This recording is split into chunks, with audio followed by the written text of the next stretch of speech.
the thing that I realize every batch is that your peers can lead you astray.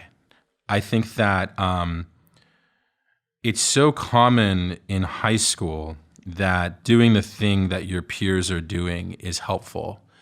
You want to get into a good school, you see what the people in the previous year did to get into a good school, you copy, you get into a good school. That's actually a fairly good recipe for success. Even in college, if you want to be a doctor, you copy the pre-med kids who are doing well. If you want to be a lawyer, the pre-law kids, like there are some nice models and you can put yourself in the right group and copy.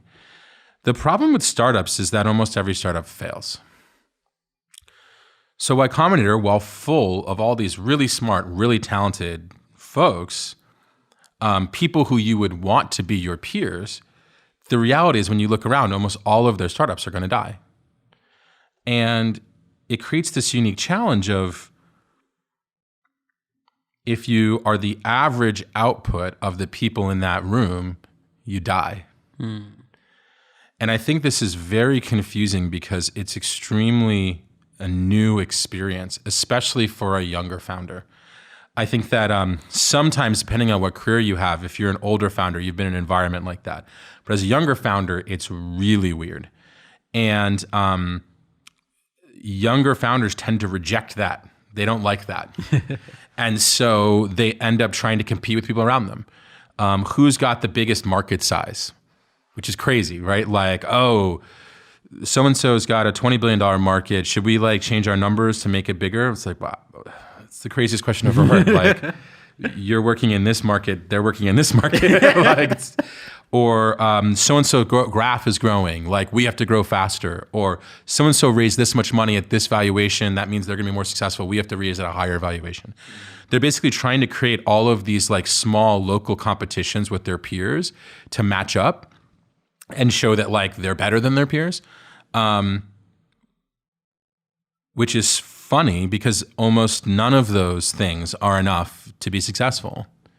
And so I really wish that instead of trying to match up, they thought to themselves, I might have to have a unique thought or a unique perspective in order to succeed because I know that there are tons of talented people around me, but I also know they're all probably going to fail.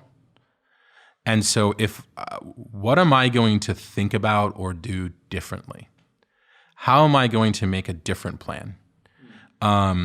What is the common kind of conventional wisdom that I'm going to not follow? Especially amongst my peers. What's the conventional wisdom amongst my peers that I'm not going to follow? And what's interesting is this takes a lot of confidence. But I think the founders who do this, they have a really big leg up. And I think, to relate this to a specific story, talking to the Airbnb founders, they were so intentional about wanting to make their product serve the whole world that they were very serious about how they were running their company from day one. When they left YC, they were very serious about what their mission was going to be, what their culture and values were going to be. It took them a long time to hire their first employee. Unlike other companies that were just racing to get the office, get the employees, do the thing that cargo cult success but isn't actually success, they were always thinking what we decide now is going to impact what we are when we're big. So let's make the decisions right now correctly. Mm-hmm. And probably that looked like time wasting at the time to outsiders. But I think a lot of that thought was really well used.